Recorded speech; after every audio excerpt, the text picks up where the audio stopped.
ಒಬ್ಬೊಬ್ರು ಒಂದೊಂದು ಅಭಿಪ್ರಾಯವನ್ನ ವ್ಯಕ್ತಪಡಿಸ್ತಾರೆ. ಯಾರಿಗೂ ನೀವು ಏನೂ ಹೇಳಬೇಡಿ ಅಂತ ಹೇಳೋಕ್ಕಾಗೋದಿಲ್ಲ. ಈ ಬಗ್ಗೆ ತೀರ್ಮಾನ ಮಾಡೋದಕ್ಕೆ ಪಕ್ಷದಲ್ಲಿ ನಮ್ಮ ನಾಯಕರಿದ್ದಾರೆ.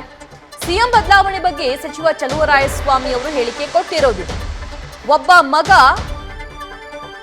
ಹೆಚ್ಚು ಮಾತಾಡ್ತಾನೆ ಅಂತ ಮನೆಯಿಂದ ಓಡಿಸೋಕ್ಕಾಗಲ್ಲ. ಪರೋಕ್ಷವಾಗಿ ಕೆಎನ್ ರಾಜಣ್ಣ ಪರ ಸಚಿವರು ಬ್ಯಾಟ್ ಬೀಸಿದಂತೆ ಕಾಣ್ತಿದೆ.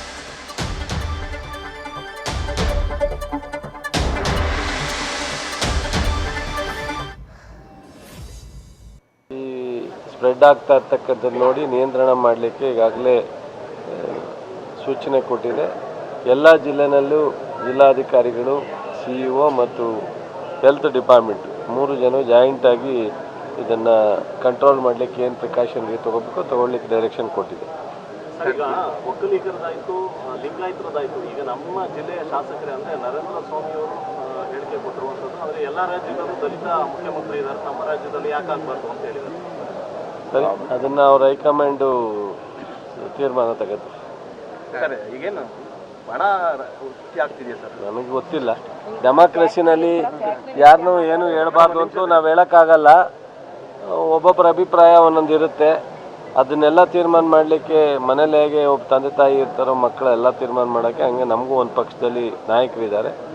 ಸೊ ನಮ್ಮ ಸ್ನೇಹಿತರುಗಳು, ನಮ್ಮ ಕೊಲೀಗ್ಸು ಹೇಳಿದಂಥ ಎಲ್ಲ ವಿಚಾರವನ್ನು ಸಮಗ್ರವಾಗಿ ಫೈನಲ್ ಮಾಡಿ ತೀರ್ಮಾನವನ್ನು ಹೈಕಮಾಂಡ್. ಗಟ್ಟಿಯಾಗಿದ್ರು ಕೂಡ ನಮ್ಮ ಸಚಿವರುಗಳು ಈ ರೀತಿ ಸ್ಟೇಟ್ಮೆಂಟ್ಗಳನ್ನ ಕೊಡ್ತಾ ಇದ್ದಾರೆ ಸರ್. ಆಯ್ತು ಇರಲಿ. ಒಂದು ಸ್ವಲ್ಪ ಒಬ್ಬ ಮಗ ಒಂದು ಸ್ವಲ್ಪ ಮುಂದೆ 4 ಮಾತು ಜಾಸ್ತಿ ಆಡ್ತಾನೆ ಅಂತ ಹೇಳಿ ಓಡ್ಸೋಕ್ಕಾಗತ್ತಾ? ಅವನು ಮಗನೇ ಅಲ್ವಾ? ಆ ಥರ ಒಬ್ಬರು ಆಗ್ತದೆ. ಒಂದು ಸ್ವಲ್ಪ ಸನ್ನಿವೇಶಗಳು ತಗೋತಾರೆ. ಕೂಡ ಅಸಮಾಧಾನ ವ್ಯಕ್ತಪಡಿಸಿರಲ್ಲ ಸರ್. DK ಅವರು ಹೇಳ್ಸಿದ್ದಾರೆ ಅನ್ನುವಂಥದ್ದು ಕೂಡ ಸೇಮ್ ವಿಚಾರವಾಗಿ ಸ್ವಾಮೀಜಿ ಅವ್ರ ಕೈಲಿ DK ಅವರು ಹೇಳ್ಸಿದ್ದಾರೆ. ಆ ವಿಚಾರ ನಂಗೆ ಗೊತ್ತಿಲ್ಲ, ನನ್ನ ಹತ್ರ ಚರ್ಚೆ ಆಗಿಲ್ಲ. ಅಲ್ಲ, ವಿಡಿಯೋ ವೈರಲ್ ಆಗಿದೆ. ವಿಡಿಯೋ ವೈರಲ್ ಆಗೋದು ನೋಡ್ಕೊಂಡು ನಾನು ಮಾತಾಡೋಕ್ಕಾಗತ್ತಾ ಗುರು? CM ಅವರು ಸ್ವತಃ ಹೇಳಿರೋ CM ಅವ್ರು ಹೇಳಿದ್ದು ನನಗೆ ಗೊತ್ತಿಲ್ವಲ್ಲ ಗುರು. ನನಗೆ ಗೊತ್ತಿದ್ದರೆ ನಾನು ಮಾತಾಡ್ಬೋದು. CM ಅವ್ರದ್ದು ನನಗೆ ಸಿಕ್ಕೂ ಇಲ್ಲ, ನಾನು ಮಾತು ಆಡಿಲ್ಲ. ಅಥವಾ CM ಅವರು ನಾವ್ಯಾರು ಇದ್ದಾಗ ಅದು ಅಸಮಾಧಾನ ವ್ಯಕ್ತಪಡಿಸಿದ್ರೆ ನಾನು ಹೇಳ್ಬೋದು. ಸುಮ್ಮನೆ ನಾನು ಹೇಳೋಕ್ಕಾಗತ್ತಾ? ಪಾರ್ಟ್ ಆಫ್ ಗೌರ್ಮೆಂಟ್ ಆದ ತಕ್ಷಣವೇ ಗುರು ಪರಮೇಶ್ವರ್ ಜೊತೆ ಚರ್ಚೆ ಮಾಡೋದು ನನಗೆ ಹೆಂಗೆ ಗೊತ್ತಾಗುತ್ತೆ ಗುರು? ನ್ಯೂಸ್ ಫಸ್ಟ್ ನಿರ್ಭೀತಿಯಿಂದ ನಿಮ್ಮ ಪರವಾಗಿ.